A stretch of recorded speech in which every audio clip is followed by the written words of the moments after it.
This is Mark Gunn Media. Hey! Welcome to Gunshots Straight from the Hip. I'm your host, Mark Gunn. The views expressed on this program are those of the host and guests and not necessarily reflective of anyone or any entity associated with this broadcast. This episode, Critical Race Theory and America's Critical Condition.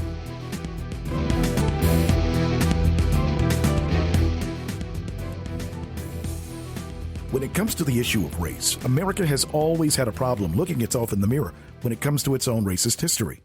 It's a reflection they simply do not want to see. The problem with racism is the problem of white people. It's created by white people. It's perpetuated by white people. It benefits white people. We don't even know what being white is or how we came to be white. Like, we understand so little because we aren't meant to understand. That's how the system perpetuates itself, because it exists in silence, it's wrapped in silence, and we learn not to question it. Racism is in the very DNA of this country. Here's how it works. You might think racism in the U.S. is really a case of a few bad apples.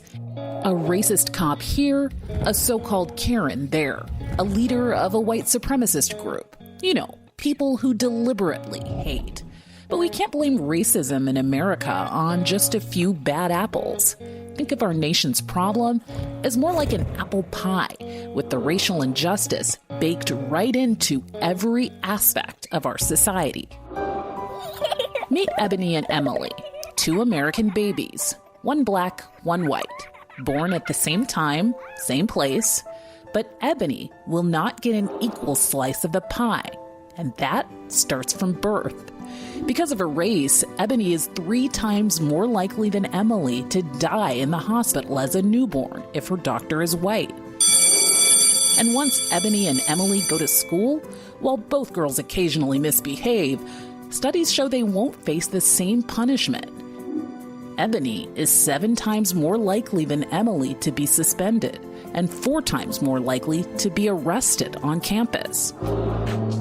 When the 2 girls grow up and apply for jobs, odds are fewer employers will call Ebony back because she has a black-sounding name. And even though Emily and Ebony will get the same college degree, once Ebony is hired statistically as a black person, she'll make an average of 25% less than Emily. So why didn't Ebony get an equal slice of that apple pie? It's because systemic racism is built into our country's DNA. In the 17th and 18th centuries, wealthy white men needed land, so they took it from indigenous people and then forced blacks into slavery.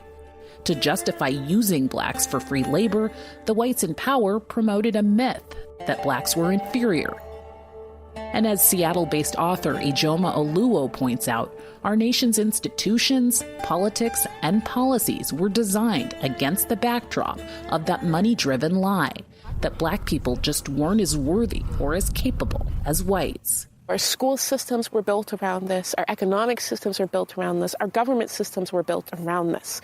And it is simply that things were designed to uphold this story, to uphold this exploitation. And even though slavery ended here more than 150 years ago, the racism that fueled it persists in systemic ways today.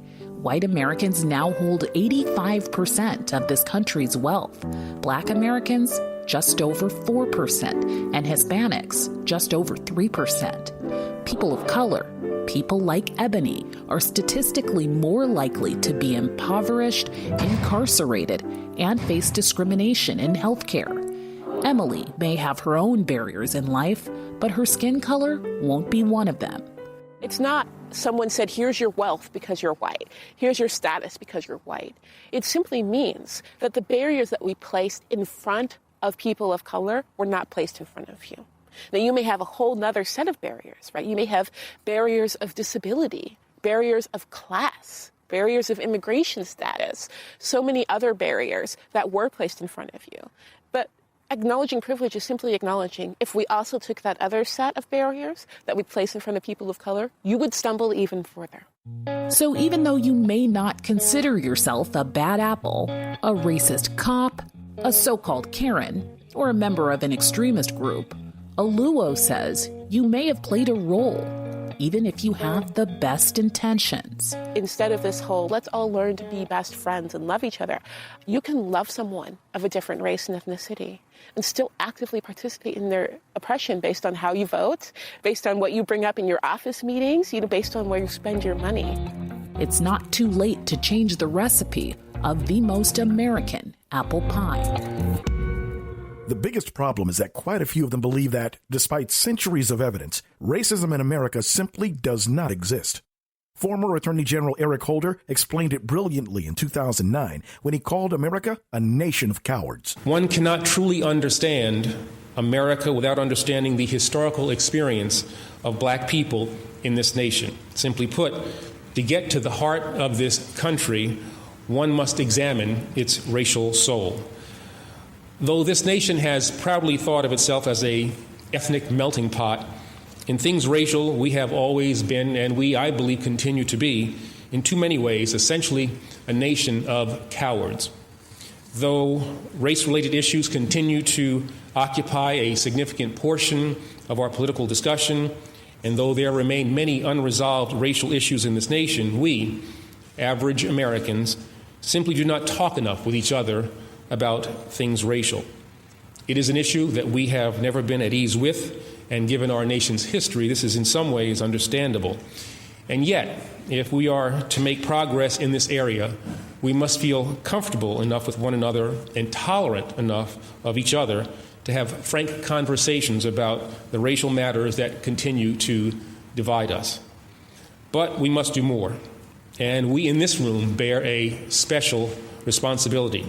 Through its work and through its example, the Department of Justice, this Department of Justice, as long as I am here, must and will lead the nation to the new birth of freedom so long ago promised by our greatest president. This is our duty. This is our solemn responsibility.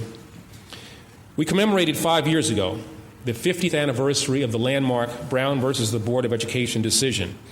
And though the world that we now live in is fundamentally different than that which existed then, this nation has still not come to grips with its racial past, nor has it been willing to contemplate in a truly meaningful way the diverse future it is fated to have. To our detriment, this is typical of the way in which this nation deals with issues of race. And so I would suggest that we use February of every year to not only commemorate Black history, but also to foster a period of dialogue between the races. Our history has demonstrated that the vast majority of Americans are uncomfortable with and would like to not have to deal with racial matters, and that is why those of us, Black or white, elected or self-appointed, who promise relief and easy, quick solutions, no matter how divisive, people like that are too often embraced. We are then free to retreat to our race-protected cocoons, where much is comfortable and where progress is not really made. If we allow this attitude to persist in the face of the most significant demographic changes that this nation has ever faced, and remember, there will be no majority race in the United States in about 50 years, the coming diversity that could be such a powerful, positive force will instead become a reason for stagnation and polarization. And though there is a crying need for all of us to know and to acknowledge the contributions of Black Americans, a Black History Month is still a testament to the problem that has afflicted African Americans throughout our stay in this country. Black history is given a separate and unequal treatment by our society in general and by our educational institutions in particular. As a former American history major, I'm struck by the fact that such a major part of our national story has been divorced from the whole. In law, culture, science, athletics, industry, and other fields, knowledge of the roles played by Blacks is critical to an understanding of the American experiment. Just like clockwork, Holder was accused of being a race baiter and that he was stirring the pot. In fact, that's pretty much the reaction to anyone who dares to even bring up the topic. I've been accused of it quite a few times myself.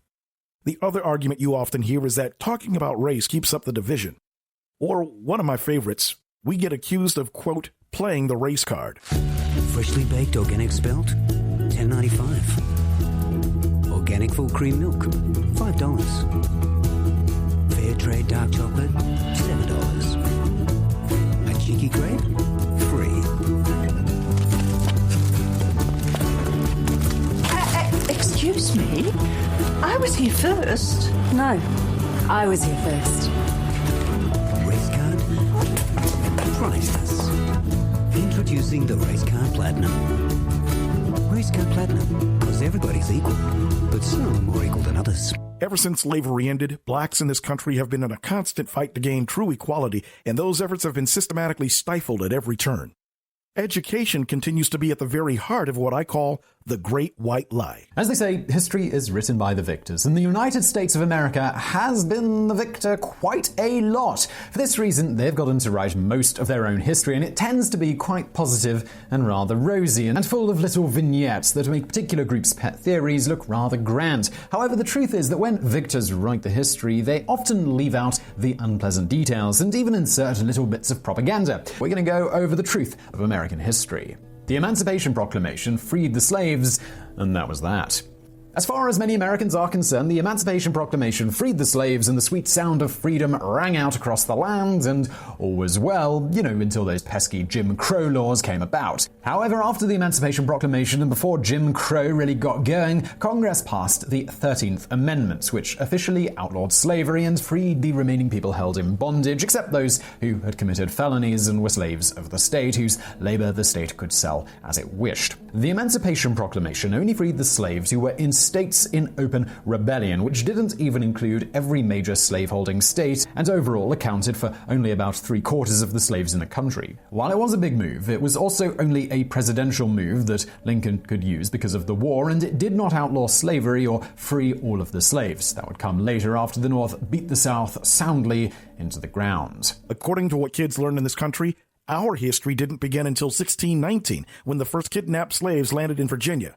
And throughout time, our inventions, achievements, and contributions have been whitewashed, and our kids have been the victims of the most successful act of brainwashing ever devised.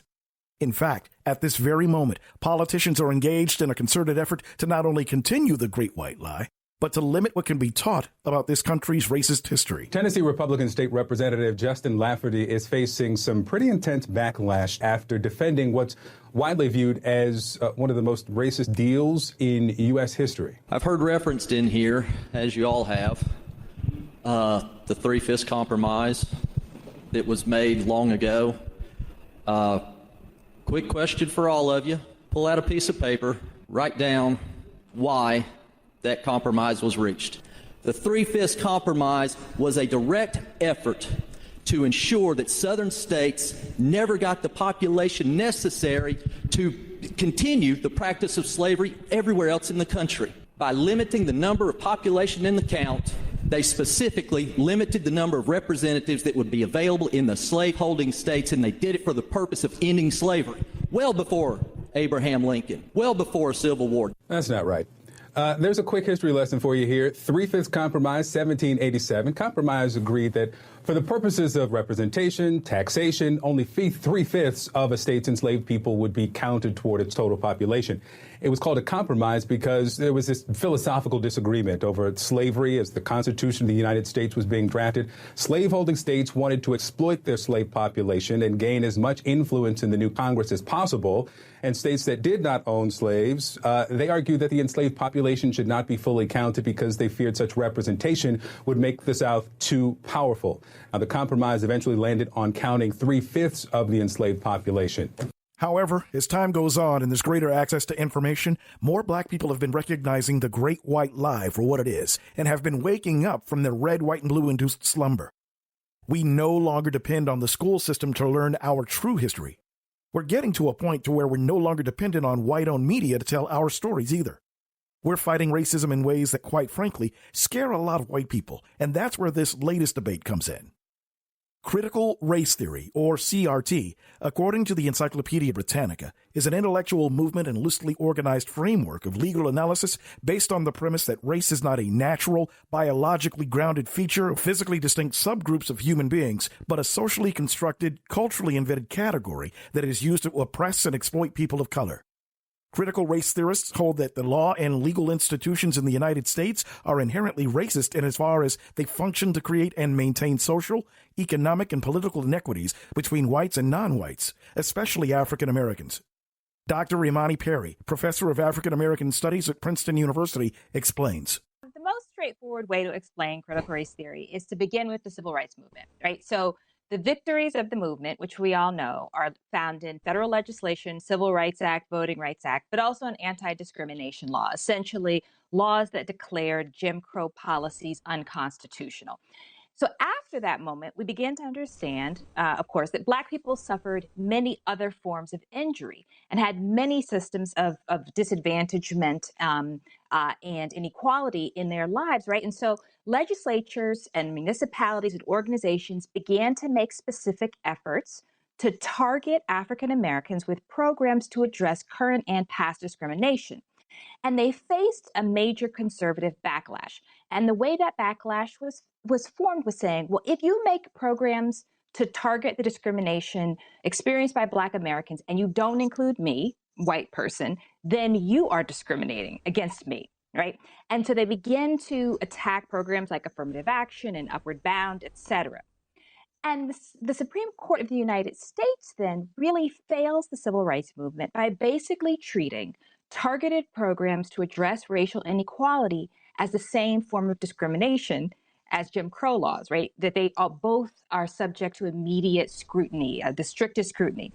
So we get to this point, and then civil rights lawyers and scholars begin to talk about how we have to be able to address subordination, injustice, not just color consciousness. It's not enough to be colorblind. We actually have to be able to address injustice and subordination if we're going to have legal racial equality. And that's the heart of critical race theory. How to think about law, legislation, policies that will substantively respond to racial inequality. And they began to bring multiple forms of analysis to the table: history, narrative, gender, class, showing all the insidious ways that discrimination and inequality have been sedimented in American society. Right? And it blooms in multiple directions, but it is literally just a way of understanding the mechanics of racial inequality and how the law might be imagined to address them. Nothing more than that. Professor Derek Bell has been credited with coming up with the concept of critical race theory. He says that even though we all know what racism is, there are some aspects that we have all wrong. One of the things I think is that we have mischaracterized it. We've misdiagnosed it, if you will. For years and years, we thought that racism was an aberration, a defect on the American scene, one that was a holdover from slavery, one that we had the tools to correct through law, and one that there was a desire to correct. And it's taken us a long time to recognize that that was a wrong diagnosis, that racism is an important stabilizing function, serves a stabilizing function in a society that is built on property. And in a society where a great many whites don't have any property to speak of, certainly don't have as much as those on the top, what the society has given them from the time of slavery to the present is a sense of property in their whiteness, that their skin color enables them to somehow identify and live vicariously the lives of those on the top, as also through the soap operas and the tabloids and the hopes through the lotteries, and to feel superior to blacks who, whatever their status, are deemed on the bottom. And the pushback from a lot of white Americans was not surprising. Just because I do not want critical race theory taught to my children in school does not mean that I'm a racist, damn it. Some frustrated parents say their children are being taught to feel bad about being white because of the school's adoption of a concept called critical race theory. However, Rockwood administrators say that is not part of their curriculum. It's really what we're trying to do in curriculum is just present various perspectives. We're not saying that we support one or the other. We're just trying to engage in conversation about how different people think and how different people may see things. Local lawmakers at the event talked about a Missouri bill to essentially ban identifying race, gender, and other groups in school lessons. The event's organizer, who doesn't have kids in the district anymore, he hopes administrators were watching. Educate people on what you're trying to teach, and if the majority objects to that, then don't teach that. A lot of educators are at odds with their state governments when it comes to the importance of teaching the truth when it comes to American history. There is white fear that the teaching of CRT will expose this country as the fraud we've always known her to be. Well, history is dangerous because it goes after our myths and our identity. And when someone challenges those myths and identities, the reaction can be ferocious. And I think that's what we're seeing now. But for me, who grew up as a white Southerner infused with what I call the lost cause myth, which is that the Civil War wasn't about slavery, that Lee was the greatest human, that Reconstruction was a failure, that enslaved people were happy. Well, these are monstrous lies that formed a violent white racist society in the South. The South of my birth was a racial police state. And I realized that I couldn't convince people that there was another story here unless I used my own story to do that. And in fact, I kept running into problems to be able to convince people that the Civil War was about slavery. And I was more successful when I made myself vulnerable and said, hey, I grew up with these lies too. But these lies infect American history. They infect our society. And the only way that we can get past this, the only way that we can confront and have a better future is to acknowledge and understand our racist past. Other countries have a much better handle on dealing with their past than the so-called greatest nation on earth. While America celebrates its racists and traitors with Confederate monuments and statues, have you ever wondered why Germany, the country responsible for the wholesale slaughter of millions of Jews, goes out of its way to ban symbols of its Nazi past? Why do they take great care in teaching their children their complete history? South Africa, after apartheid, even set up a Truth and Reconciliation Commission. Why are these countries so committed to the truth while America continues to embrace the great white lie? Dr. Jane Elliott has an answer. Number one, the effects on people who look like me are to cause them tremendous fear because they know that within 30 years, and now it's about down to 20 years, we melanemic people will be a numerical minority in the United States of America. That's the way it is. And incidentally, this is not America.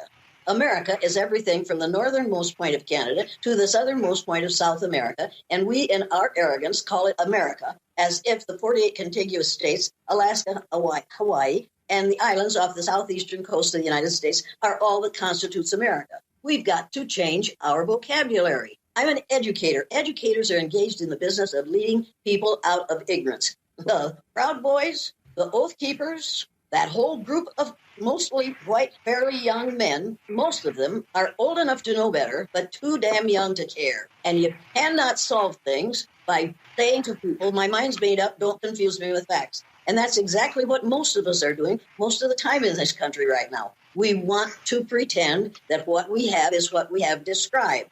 It isn't. This country, which is getting increasingly racist in its behaviors and its attitudes because of the fear of white people that when people of color get power, they're going to want to treat us the way we have treated them. That is the major problem in the United States right now, is white fear of retribution. I think we could give up that fear. I have watched people go through this exercise, the blue-eyed, brown-eyed exercise, and after it's over, I have heard them say, I had no idea. I will not abuse people. I will not make them feel the way I felt when I was on the bottom. I never knew how it felt to be on the bottom before.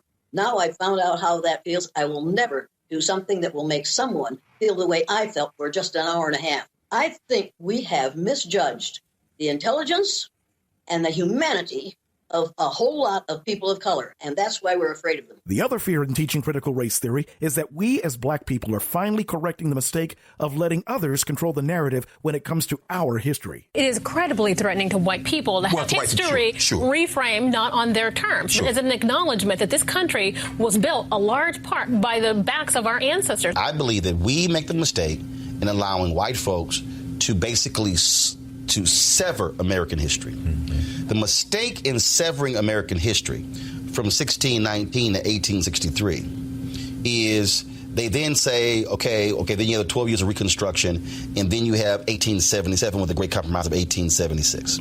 The problem with that, the problem with the Great Compromise of 1877, the problem with the severing is they don't want to admit that was a continuation. Mm-hmm. So for me, Jim Crow follows slavery, even with the years of Reconstruction. That's right. So I don't sever it. And so you have to link the blackface, because same thing with the unfurling of the Confederate flag. Okay, that thing was out of American society for at least 2 generations.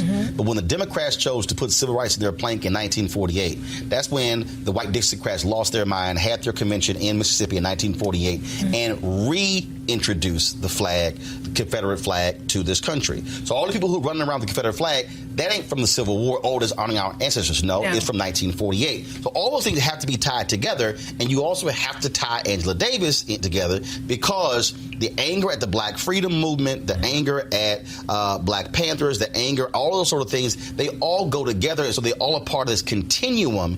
And see, as long as we allow them to own the narrative, to establish the narrative and set the parameters of the conversation, that's when it's like, oh, no, that was so long ago. It's like, no, it wasn't. Because, see, that was last week. Critical race theory is yet another opportunity to take another few steps in reconciling its racist past. It can't be avoided, because even if it's not taught in the school system, people will find ways of getting the information. Think about it. As black people like me learn more of the truth about this country and our history as enslaved Africans, you're seeing more of a hostile and less patriotic attitude toward the United States.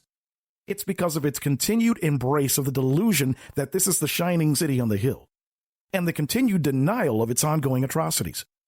I've said it before, and I'll keep saying it. America's whiteness will be the cause of its self-destruction. White men have already been deemed as its greatest threat. You can either learn the truth or suffer the critical consequences. The choice may no longer be yours. You've been listening to Gunshots Straight from the Hip. The views expressed are those of the host and guests and not reflective of any business entity or anyone associated with this broadcast. If you have any comments or want more information on how to be a sponsor, log on to our website at markgunmedia.com or call us at 502-407-0283. That's 502-407-0283. Thank you for listening. Mark Gun Media. No hype, no hoopla, just damn good work.